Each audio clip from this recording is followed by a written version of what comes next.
बहुत बहुत धन्यवाद। आइए हम सीधे वचन में चलते हैं। आज हमने बड़ा पहेलिया गया। तू मुझे छोड़ दूसरे को ईश्वर करके ना मानना। उर्दू में लिखा है, मेरे हुजूर तेरे लिए कोई दूसरा खुदा ना हो। अंग्रेजी में लिखा, thou shall not have no other god side. मेरे अलावा तेरा तेरा कोई दूसरा खुदा ना हो। अगर इन शब्दों को हम बाहरी रूप में देखें तो आपको लग रहा है, अरे खुदा तो बड़ी कठोरता कर रहा है। एक बार मेरे एक दोस्त ने बोला था, अरे ये ऐसा कैसा खुदा है जो कह रहा मेरे अलावा तुम्हें कहीं नहीं जाना, मेरे अलावा तुम्हें किसी को नहीं पूजना, और अगर तुमने किसी को पूजा कुछ किया तो ये हो जाएगा। पहले मैं भी ऐसी सोचता था, लेकिन धीरे धीरे मेरी सोच में बदलाव आया और मैंने डॉक्टर वारा प्रसाद को साहब को सुना 2010 में। आज वो हमारे डिवीजन के मिनिस्ट्रियल डायरेक्टर हैं और उस समय वो OWPH में एडिटर इन चीफ थे। वो मुख्य कौन थे, संपादक थे हमारे ओरिएंटल वॉचमैन पब्लिशिंग में। और वहां से मैंने रिसर्च करना शुरू किया। तो पूरी कोशिश करूंगा और आज आपको बताऊंगा कि परमेश्वर क्या कहना चाहते हैं। पहली बात तो ये है कि ये जो शब्द हैं ये हिंदी और अंग्रेजी में नहीं लिखे गए थे, ये उर्दू में नहीं लिखे गए थे, ये परमेश्वर की अपनी भाषा में लिखे गए थे। और परमेश्वर ने पत्थर की पट्टी पर लिखा है, मूसा ने, दूसरे लोगों ने इसका ट्रांसलेशन किया है। इसको समझने के लिए, परमेश्वर की बात को समझने के लिए आपको पहले परमेश्वर को समझने की आवश्यकता है। बॉटम लाइन, परमेश्वर की बात को समझने के लिए आपको परमेश्वर को समझने की जरूरत है। और परमेश्वर कैसा है? अत्यंत करुणा में, दयालु, कृपालु, प्रेमी, अनुग्रहकारी, दुख देकर पछताने वाला। परमेश्वर भला है। आप परमेश्वर के चरित्र का अध्ययन करेंगे तो उत्पत्ति से लेके प्रकाशित वाक्य तक, और अपने जीवन में आप देखेंगे तो आप पाएंगे परमेश्वर अद्वितीय है। उसके समान दयालु, प्रेमी, करुणा में, अनुग्रहकारी, बचाने वाला, सामर्थी, शक्तिमान, गुनाहों को बार बार माफ करने वाला कोई नहीं। मैं आपको बताना चाहता हूं, पिता की आप तुलना दे सकते हैं परमेश्वर से, लेकिन कोई भी पिता जो सांसारिक पिता है वो परमेश्वर से अधिक आपसे प्यार नहीं कर सकता। परमेश्वर के समान वो हमेशा आपके साथ नहीं रह सकता। ये दुनियावी पिता है, जब आप पैदा हुए तो वो था इस दुनिया में, होता है मोस्टली। बहुत से लोग ऐसे होते हैं उनके पैदा होते समय उनका पिता नहीं होता है,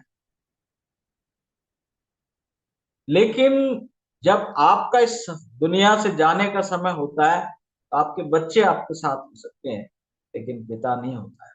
आज मेरा पिता नहीं है मेरे साथ, मेरी माँ भी नहीं है, मेरे बच्चे हैं, मेरे भाई लोग हैं, मेरे परिवार है। तो मैं आपको बताना चाहता हूँ, परमेश्वर का जो चरित्र है उसको समझना पड़ेगा, परमेश्वर की आज्ञाओं को समझ। जब वो पिता आपसे ये कहता है कि मैं तेरा बाप हूं, तो पिता ये नहीं कहता है कि मेरा रुतबा देख, मेरी पावर देख।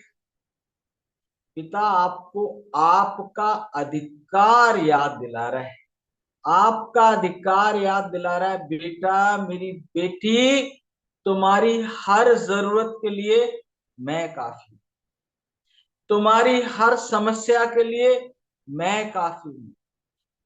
जब पिता आपसे कहता है मैं तेरा बाप हूं, तो वो आपको आपका अधिकार याद दिलाता है।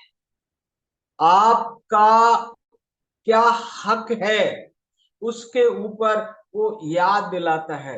एक पिता कभी ये उम्मीद नहीं करता कि हमेशा उसके बच्चे उसको थैंक यू बोलेंगे। उसे बहुत खुशी होती है जब वो अपने परिवार को, अपने बच्चों को अच्छा भविष्य देता है, अच्छे वस्त्र देता है ना। कल मैं एक पढ़ रहा था, एक कोटेशन था कहीं पर, कि एक पिता जब अपने बच्चे को नए जूते दिलाता है तो कहता है बेटा वो पुराने जूते मुझे दे देना, मुझे बहुत अच्छे लगते। ये पिता का प्यार। आज हमको क्या करना है? पहली आज्ञा को परमेश्वर की पहली प्रतिज्ञा के रूप में देखना है। आप माता के बारे में आप सोचिए, जब माँ कहती है बेटा मैं तेरी माँ हूं, मैं तेरी माँ हूं। हालांकि आजकल बहुत सी माएं, बहुत से बाप अपने बच्चों पर अपना अधिकार जताते हैं क्योंकि हम गुनाह भरे संसार में रह रहे हैं। लेकिन मनुष्य का, स्त्री और पुरुष का जो मूल स्वभाव जो है वो संतान को देने के लिए है, संतान को संभालने के लिए। और जब संतान दुखी होती है तो माता पिता अपनी नींद, अपना आराम, अपनी भूख, अपनी प्यास और अपनी मूलभूत आवश्यकताओं को भूल जाते हैं। और माता पिता अपने बच्चों के लिए अपनी जान भी कुर्बान करने के लिए तैयार रहते हैं। और अगर माता पिता को ये लगे कि मेरा बच्चा मेरे अलावा किसी और की ओर जा रहा है, किसी और को अपना रहा है, तो उन्हें बहुत पीड़ा होती है, बहुत पीड़ा होती है। इस तरह से आपको ये पसंद नहीं कि आपका बच्चा आपको छोड़कर किसी और को मां कहे। जिस तरह से आपको पसंद नहीं कि आपका बच्चा आपको छोड़कर किसी और को बाप कहे, उसी तरह से परमेश्वर नहीं चाहता है कि मैं और आप उसे छोड़कर किसी और को ईश्वर करके, किसी और को पिता करके, किसी और को परमेश्वर करके, किसी और को जीवन देने वाले के रूप में, किसी और को सृष्टिकर्ता के रूप में ना देखें। क्योंकि उसमें मेरी और आपकी सुरक्षा शामिल है। कोई भी अपनी संतान को उसके पिता से अधिक प्यार नहीं कर सकता। कोई भी मुझे और आपको, मेरे और आपके जो परमेश्वर है उससे अधिक प्रेम नहीं कर सकता। कोई भी हमें वो नहीं दे सकता जो हमें परमेश्वर देना चाहिए है। कोई भी हमारे साथ वैसे नहीं रह सकता जिसे परमेश्वर हमारे साथ रहे। ये परमेश्वर की प्रतिज्ञा है। वो कह रहा है बेटा मैं काफी। और ऐसा परमेश्वर इसलिए कहता है, आज्ञा देता है, क्योंकि वो जानता है कि अगर हम उसको छोड़कर कहीं और चले गए तो वो हमारे विनाश, हमारे पतन, हमारी पीड़ा, हमारे आंसू, हमारे विलाप, हमारे नुकसान और हमारी मौत का कारण बन जाएगा। परमेश्वर उस विनाश से हमको बचाना चाहते हैं। तो आज से हम इस आज्ञा को प्रतिज्ञा के रूप में देखें। नजरिया बदलिए, नजारा बदल जाएगा। वो काफी है, परमेश्वर काफी है। बाइबल में ऐसे बहुत से हवाले हैं जहां बाइबल कहती है, अगर आप इशाया 49 की 15 में जाएं, वहां लिखा है कि क्या दूध पिलाती हुई माँ अपने बच्चे को भूल सकती? आगे लिखा हाँ, वो भूल भी सकती है। एक दूध पिलाती माँ अपने बच्चे को भूल जाए तो भूल जाए, लेकिन मैं तुमको नहीं भूल सकता। वैसा तो 27:10 में लिखा है, दाऊद राजा कहता मेरे सांसारिक माता पिता मुझे छोड़ सकते हैं लेकिन मेरा परमेश्वर मुझे कभी नहीं छोड़े। मेरे प्रियो, बाइबल में ऐसी बहुत सी कहानियां हैं, मैं एक दो को आपके साथ साझा। रूत और बोआज के बारे में आप सोचिए।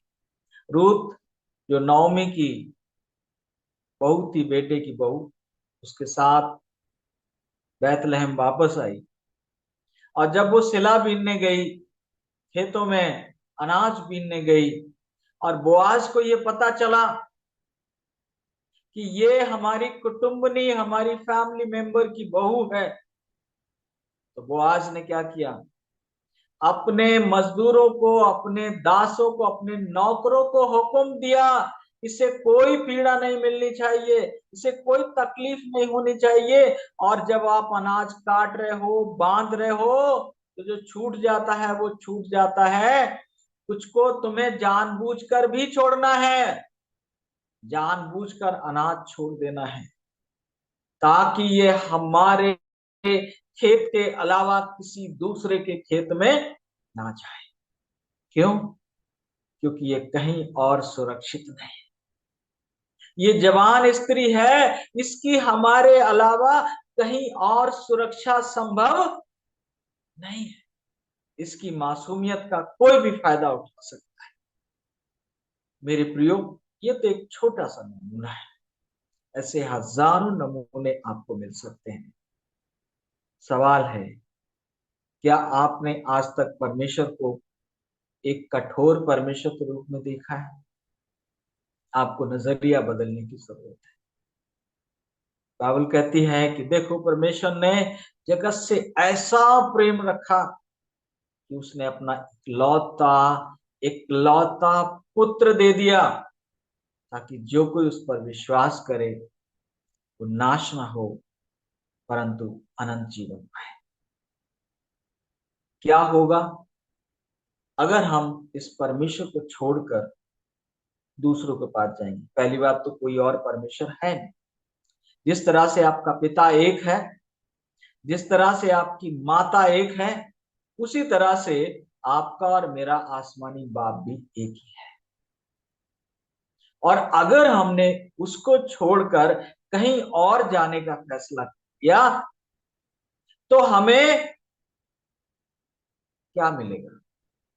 आंसू मिलेंगे, पछतावा मिलेगा, पीड़ा मिलेगी, वेदनाएं मिलेंगी, धोखा मिलेगा, विनाश मिलेगा और मौत।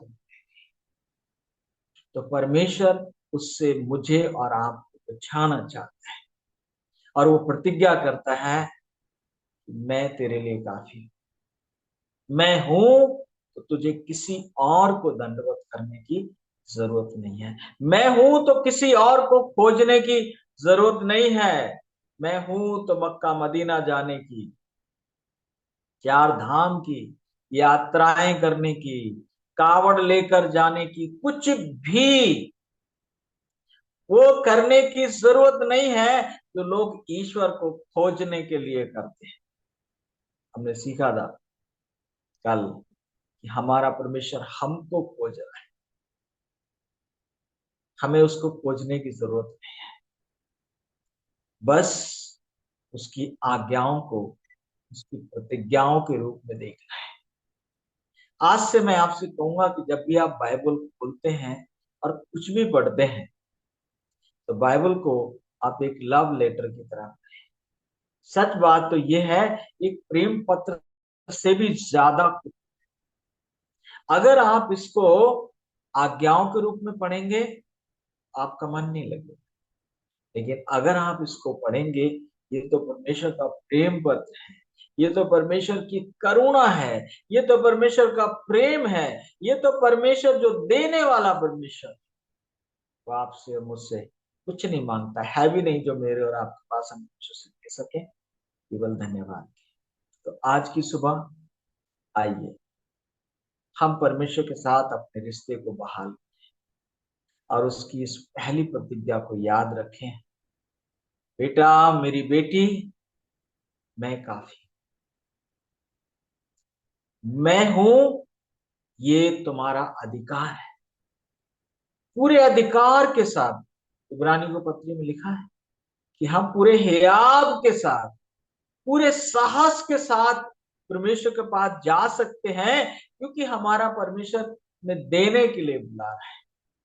उसने देना देना उसने शुरू किया है।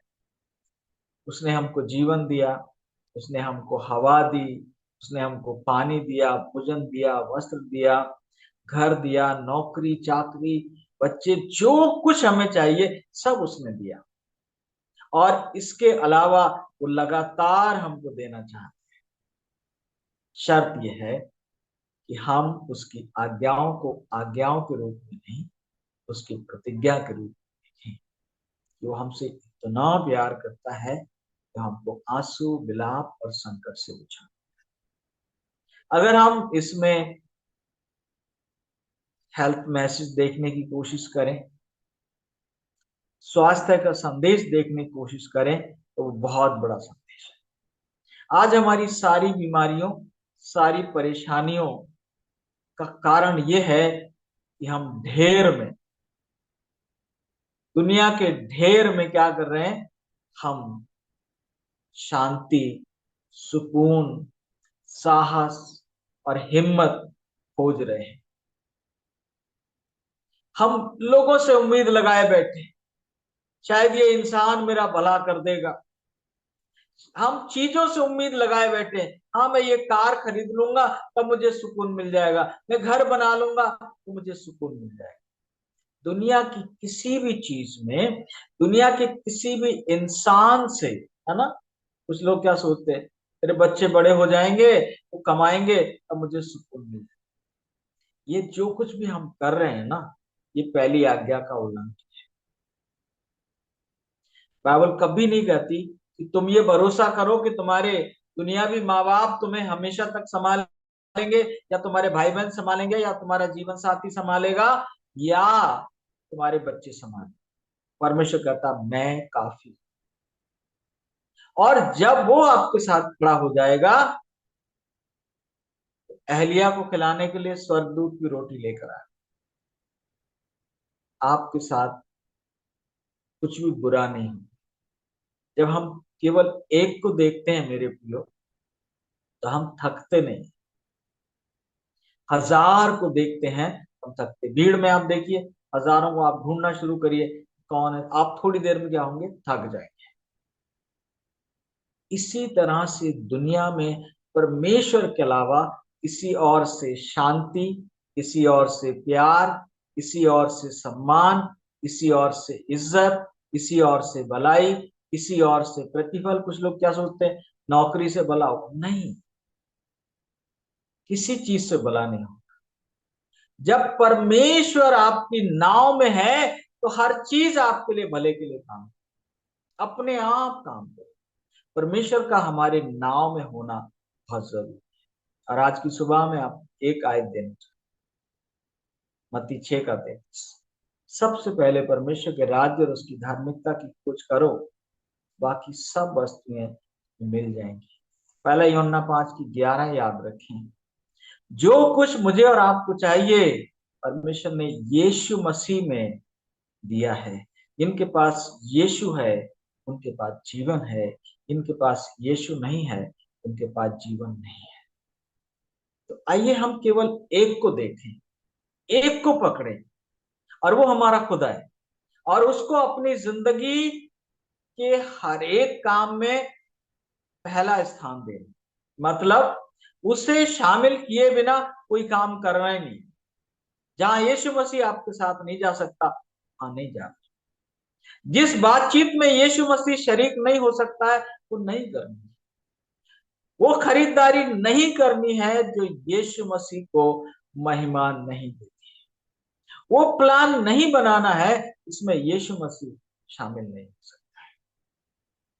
और जब हम ऐसा करेंगे, तो हम थकावट से बचेंगे, मानसिक थकावट से बचेंगे, हम डर से बचेंगे, असमंजस से बचेंगे, है ना, पूरा सुकून होगा। दाऊद कहता है, मैं लेट गया, मैं सो गया, और मुझे फिर खुदा ने उठाया। आपको डर नहीं हो। आपको पता है, जब पतरस तो राजा हेरोदेस ने गिरफ्तार कर लिया। सारी कलीसिया उसके लिए दुआ कर रही, फिर तो काम 12 अध्याय पढ़िएगा। सारी कलीसिया उसके लिए दुआ कर रही है, और वो जेल में 16 सिपाहियों के पहरे में गहरी नींद में सो रहा है। उसे कोई परवाह नहीं है। क्यों? क्योंकि वो जानता है कि मैं परमेश्वर के हाथों में हूं। आपको सुकून की नींद आए, और सेहत यहीं से शुरू हो। आपको सुकून होगा, आपको डर नहीं होगा, आपको घबराहट नहीं होगी, आपको बेचैनी नहीं होगी, आपको असमंजस नहीं होगा, क्योंकि आप जानते हैं कि मेरा पिता है तो वो ही काफी है। मुझे उसके अलावा किसी और को खुश करने की, किसी और को मनाने की, किसी और को दंडवत करने की, किसी और की खुशामद करने की जरूरत ना कल थी, ना आज है, और ना कल। ये आपको सेहत प्रदान करेगा। बीमारी की जड़ डर से होती है। लोग निराश करेंगे आपको, तब गुस्सा आएगा। तो गुस्सा तभी तो आएगा, निराश तभी तो करेंगे जब आप उनसे उम्मीद करेंगे। और उनसे उम्मीद आप क्यों करेंगे? क्योंकि आप भूल गए हैं कि आपका आसमानी बाप काफी है। जब वो आपके साथ खड़ा होगा तो चट्टाने भी आपके लिए बोलेंगे। जब वो आपके लिए खड़ा होगा तो अजनबी भी आपको संभालेंगे। लेकिन जब वो विरोध में हो जाए, या जब हम उसे छोड़ दें, तो हम जहां भी जाएंगे वहां हमको धोखा मिलेगा। आखिरी आयत में आज की आपको देना चाहता हूं, यूहन्ना 10:10 लिखा है, चोर किसी और काम के लिए नहीं, चोरी करने, नष्ट करने और घात करने आता है। और मैं इसलिए आया हूं कि तुम जीवन पाओ, और बहुतायत का जीवन। पहली आज्ञा ये बताती है कि जो जीवन देने के लिए आया है, उसके अलावा कहीं और देखोगे तो चोरी हो जाएगी, घात हो जाओगे, नुकसान हो जाएगा। और प्रभु उससे बचाना चाहता है, इसलिए वो कहता है कि मुझे छोड़ तू किसी और को ईश्वर करके ना मानना। Thank you and God bless.